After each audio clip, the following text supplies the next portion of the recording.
Ibas tanya kereta cepat, dibalas tidak ada hambalang jilid 2 Mingkem, ditulis oleh Anto Cahaya. Kritikan Ibas putra SBY ke pemerintah. Dalam hal ini Jokowi selalu menarik untuk dilirik.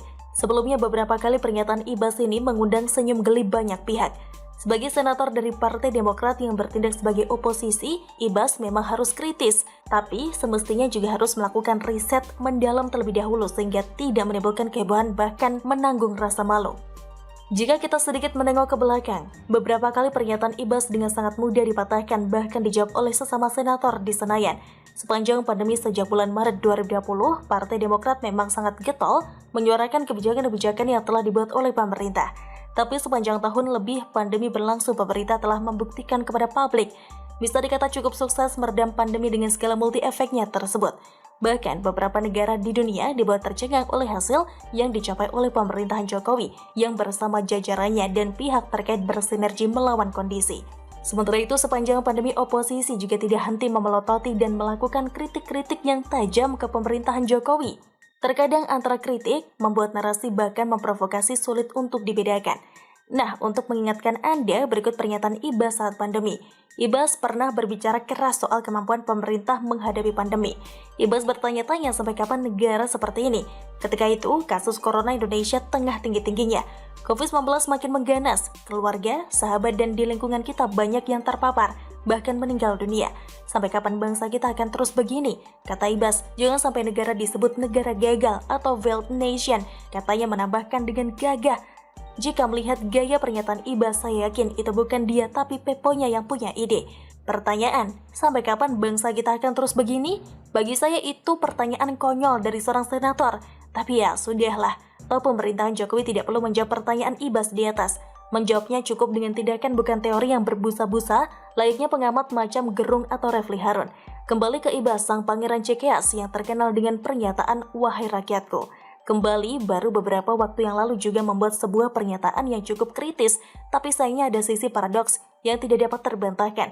Dalam artikel ini, saya tidak akan berbicara sisi teknis yang dipermasalahkan atau dinyatakan oleh Ibas, sebab nampaknya sudah cukup banyak juga yang mengulas.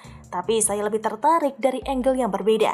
Seperti yang sudah dilansir beritanya oleh awak media, lalu ketika Presiden Joko Widodo memutuskan pembiayaan kereta cepat Jakarta-Bandung menggunakan anggaran pendapatan dan belanja negara atau APBN, Ibas pun mempertanyakan keputusan tersebut. Ibas menyarankan agar pembiayaan proyek kereta cepat Jakarta-Bandung sebaiknya dilakukan audit terlebih dahulu. Hal ini menurutnya penting agar tidak ada penyalahgunaan investasi hingga mengakibatkan pembengkakan dan memberatkan APBN. Fiskal negara tidak bisa terus-menerus terlalu banyak hanya untuk PMN. Harus juga dihitung cost dan benefitnya bagi BUMN. Semoga tidak semakin dalam, jangan sampai besar pasak daripada tiang, agar dapat dicapai keseimbangan fiskal antar generasi, kata Ibas dalam keterangannya, Senin 11 Oktober 2021. Seperti yang sudah kita ketahui, Presiden Jokowi menaikkan Peraturan Presiden atau Perpres nomor 93 tahun 2021 yang merupakan perubahan atas Perpres nomor 17 tahun 2015 tentang percepatan penyelenggaraan prasarana dan sarana kereta cepat Jakarta-Bandung. Ibas mempertanyakan perencanaan jangka panjang pemerintah dalam pembangunan infrastruktur. Saya ingin bertanya apakah pemerintah tidak punya perencanaan jangka panjang seperti Master Plan Percepatan dan Perluasan Pertumbuhan Ekonomi atau MP3EI? Memang berganti nama, tapi hingga saat ini masih dipakai. Lalu apakah pemerintah punya fiskal dengan kemampuan besar? Kita tidak hanya butuh roadmap, tapi kita butuh roadmap yang berkelanjutan agar semua program terlaksana, ujar Waketum Demokrat tersebut. Ibas mengatakan pihaknya berharap Presiden Jokowi bisa meresmikan program prioritas pemerintah. Namun, impian Indonesia menjadi negara maju, katanya juga harus tetap disertai sikap mawas diri dan penuh perhitungan. Kita juga ingin Presiden banyak gunting pita untuk meresmikan program, khususnya program-program prioritas. Untuk kereta cepat juga harapannya akan cepat selesai.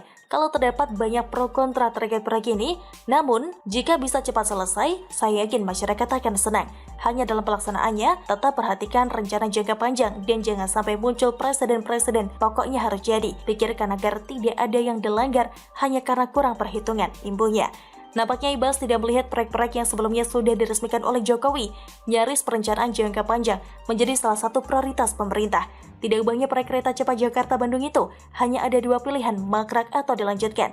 Jika pilihannya mangkrak, maka akan kejadian banyak proyek mangkrak di masa bapaknya berkuasa. Dan yang tidak kalah pentingnya soal audit, sepakat agar tidak dikorupsi seperti Hambalang dan proyek lainnya di masa pemerintahan SBY.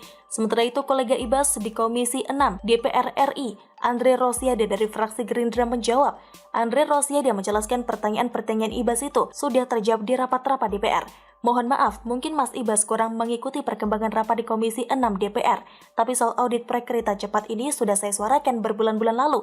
Terakhir pada rapat Komisi 6 DPR dengan PT KAI pada 2 September 2021, kata Andre kepada wartawan Selasa 12 Oktober 2021. Jika demikian lantas timbul pertanyaan publik, bukankah Ibas selama ini dikenal juga di komisi yang sama?